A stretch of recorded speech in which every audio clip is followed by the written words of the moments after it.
કોટ તાલુકા પંચાયતના પ્રમુખ ચેતન કથિરિયા પર લોખંડના પાઇપ વડે હુમલો કરવામાં આવ્યો, જે બાદ તેની પ્રતિક્રિયા સામે આવી, જેમાં તેમણે કહ્યું કે તે ધ્વજવંદનનો કાર્યક્રમ પૂર્ણ કરી બાઇક પર જઈ રહ્યા હતા ત્યારે ઇલિયાસ રહીમભાઈ શિરસિયા નામના શખ્સે લોખંડના પાઇપ વડે હુમલો કર્યો, જે બાદ ગામના લોકો એકત્રિત થઈ ચેતન કથિરિયાને બચાવ્યા હતા.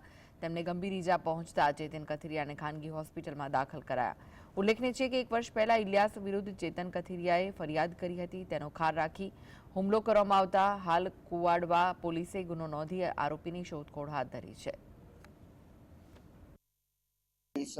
બાઇક રોડ ઉપર રાખી અને મારી ઉપર લોખંડના પાઇપ વડે સીધો હુમલો કરવા આવેલ, જે અસામાજિક તત્વ હોય અને અમારા આખા ગામને બાનમાં લેતો અને વારંવાર આખો દિવસ ગામમાં દારૂ પીને સીન સપાટા કરવાના, બધાને હેરાન કરવાના અને બાઇક ઉપર ધોકા રાખી અને શરીર ઝાંકા ભેગા રાખવાના. એનું ઇલિયાસ રહીમભાઈ શિરસિયા નામ છે અને અસામાજિક તત્વ છે અને વારંવાર આખા ગામને બાનમાં લે છે અને કોઈ સમાજમાં બધાને દબાવે છે.